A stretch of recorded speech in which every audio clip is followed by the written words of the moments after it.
નમસ્કાર દર્શક મિત્રો, ફાસ્ટ ન્યૂઝ ઇવનિંગ બુલેટિનમાં હું ઉદય રાવલ આપનું સ્વાગત કરું છું। ઉમરગામ તાલુકાના મહારાષ્ટ્ર અને ગુજરાતને અડીને આવેલા બોર્ડર વિવાદમાં હવે રાજકારણ જોવા મળી રહ્યું છે। પાલઘર જિલ્લા મનસે પ્રમુખ અવિનાશ જાદવ મહારાષ્ટ્ર બોર્ડર વિવાદને લઈ સ્થાનિક ગ્રામ પંચાયતના સભ્યોના આમંત્રણ બાદ વેવજી તથા જાય બોર્ડરની મુલાકાત લીધી હતી। લાંબા સમયથી ચાલી આવતા બોર્ડર વિવાદને લઈ મુલાકાત દરમિયાન તેઓએ પ્રતિક્રિયા આપી હતી। મહારાષ્ટ્રની 1 ઇંચ પણ જમીન જવા નહીં દઈએ એમ તેઓએ સ્પષ્ટ જણાવ્યું હતું અને જરૂર પડે તો આંદોલનની ચીમકી ઉચ્ચારી હતી। અત્રે ઉલ્લેખનીય છે કે છેલ્લા લાંબા સમયથી ઉમરગામ તાલુકાના સોળસુંબા ગ્રામ પંચાયત વિસ્તારની મહારાષ્ટ્રને અડીને આવેલી હદમાં કેટલોક ભાગ મહારાષ્ટ્ર રાજ્યનો હોવાનો દાવો થઈ રહ્યો છે, જે સંદર્ભે બંને રાજ્યોના વહીવટી વિભાગ દ્વારા ટૂંક સમય અગાઉ માપણી સહિતની કાર્યવાહી કરવામાં આવી હતી। હવે મહારાષ્ટ્ર અને ગુજરાત હદને લઈ રાજકીય આગેવાનો મેદાને ઉતર્યા છે।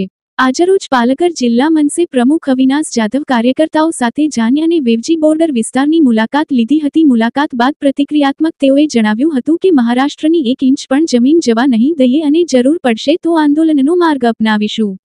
મનસે પ્રમુખની મુલાકાત દરમિયાન કાયદો અને વ્યવસ્થાને ધ્યાને લઈ ચુસ્ત પોલીસ બંદોબસ્ત મહારાષ્ટ્ર પોલીસ દ્વારા ગોઠવવામાં આવ્યો હતો। वेवजी बॉर्डर की मुलाकात बाद मनसे प्रमुखे जाने बॉर्डर की मुलाकात ली थी। मुझे ऐसा लगता है कि यहाँ के जो ग्राम पंचायत है, यहाँ के जो उप सरपंच और यहाँ के ग्राम पंचायत सदस्य है, इन्होंने आज हमें यहाँ बुलाया है और यहाँ आने के बाद पता चला है कि गुजरात की जो सरकार है उन्होंने अपनी बॉर्डर महाराष्ट्र के अंदर 1 किलोमीटर तक लेके गए और जो 1 किलोमीटर तक अंदर जो लेके गए, यहाँ के लोगों से जब हम लोगों ने बात की तो उन्होंने कहा 20 साल पहले ये बॉर्डर यहाँ से 800-900 मीटर बाहर थी। आज की कंडीशन है पिछले 10 सालों में आहिस्ता आहिस्ता आगे आ गए और महाराष्ट्र में आके रुके हुए हैं। और उसका प्रॉब्लम ऐसा हो रहा है कि यहाँ की जो ग्राम पंचायत है, जिनका अधिकार यहाँ की परमिशन देना है या बाकी सब चीजें करनी है, अभी गुजरात से परमिशन आती है। अगर ये ग्राम पंचायत की किसी के ऊपर या बाइक का केस हो जाए या रिक्शा चलाने का चलन कट जाए तो इनको गुजरात जाना पड़ता है और वहां के कोर्ट में जाके ये सब निपटारा करना पड़ता है। अगर ये महाराष्ट्र में है, अगर आप नकाशा देखें, यहाँ के 7/12 देखें तो 7/12 पे महाराष्ट्र है और नकाशा गायब है। इसका मतलब क्या? ये क्या भारत और चीन का लड़ाई है क्या बॉर्डर का? अगर आप अंदर आए हैं तो आपको बाहर जाना पड़ेगा, नहीं तो महाराष्ट्र नवनिर्माण सेना यहाँ पे एक बड़ा आंदोलन खड़ा करेगी और उसकी पूरी जिम्मेदारी सरकार की रहेगी। उमरगाम तालुकाना सरीगाम ग्राम पंचायत द्वारा 1 करोड़ रूपियाथी वधुना विकास कामोना खातमुहूर्त करवामां आव्या हता, जेमां सरीगाम पागीपाड़ामां पेवर ब्लॉकना रस्तानी कामगीरी तेमज सरीगाम 3 रस्ता अलका पार्क गली अने सरीगाम मारुति धाम गलीमां प्रीकास्ट ड्रेनेज तथा पेवर ब्लॉक रस्ताना कामोना खातमुहूर्त करवामां आव्या। आ खातमुहूर्त कार्यक्रममां मोटी संख्यामां ग्रामजनो उपस्थित रह्या हता।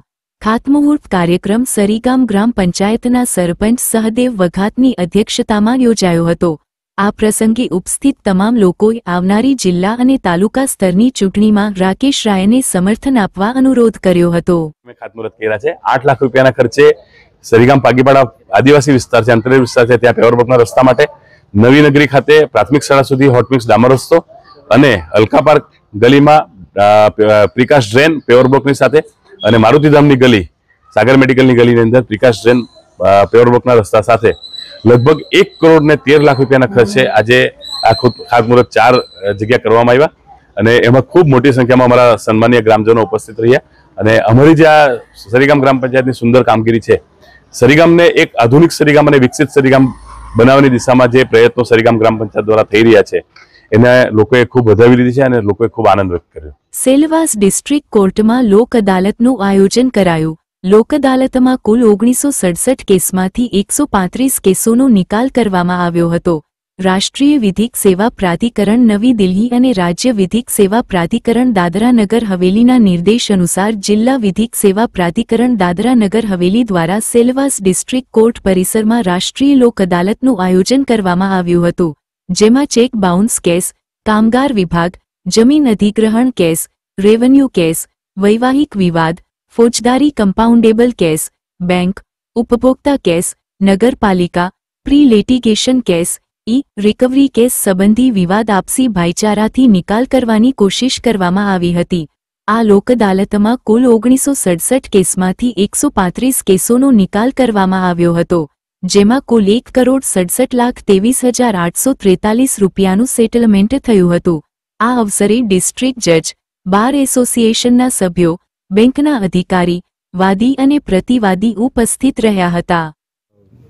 आज लोक अदालत में प्री लिटिगेशन और पेंडिंग लिटिगेशन दोनों केसेस रखे थे। प्री लिटिगेशन में 45 केसेस रखे थे, उसमें से 17 केसेस कॉम्प्रोमाइज़ हुए और उसमें 36 लाख की रिकवरी हो गई। वो जो प्री लिटिगेशन में केसेस थे वो पूरे बैंक के केसेस थे और अपने कोर्ट में जो पेंडिंग केसेस है 138 के NI एक्ट के, तो उसमें अपन 150 केसेस रखे थे, उसमें से 37 कॉम्प्रोमाइज़ हो गया और उसमें 1 करोड़ 38 लाख रुपीस का कॉम्प्रोमाइज़ अमाउंट हो गया। सिविल में 15 केसेस कॉम्प्रोमाइज़ हो गए। वो 15 में जो केसेस ऐसे हैं कुछ, उसमें 10-10, 15-15 साल केसेस पेंडिंग थे। वो 2011 के केसेस और 12-13 ये तीनों साल के केसेस पार्टी को बुला के उसको अंडरस्टैंडिंग देके ख़त्म कर दिए और वो उनका जो 15 साल से झगड़ा चल रहा था वो झगड़ा ये लोक न्यायालय में ख़त्म हो गया। और दूसरे क्रिमिनल केसेस थे, उसी में से 18 केसेस कॉम्प्रोमाइज़ हो गया, पार्टी के बिटवीन सेटलमेंट हो गया। और दूसरे अपनी जो रेगुलर केसेस पेंडिंग थे, अपने मोटर एक्सीडेंट क्लेम थे, उसमें से 2 केसेस सेटल हो गए और उसमें से नियर अबाउट 6 लाख अमाउंट वो इंश्योरेंस कंपनी या पार्टी ने डिसबर्स कर दिया पार्टी को और वो पार्टी सेटल होके अभी उनका कॉम्प्रोमाइज़ होकर चले गया। अब ये नेशनल लोक अदालत में अब जितना भी अपन हो सकता है ज़्यादा से ज़्यादा कॉम्प्रोमाइज़ करने का ट्राई करते हैं। आज के लोक अदालत में जो पूरा ट्रांजैक्शन हुआ है वो कम से कम और 2-2.5 करोड़ का कॉम्प्रोमाइज़ हो गया है, राशि उसकी कॉम्प्रोमाइज़ की अमाउंट की।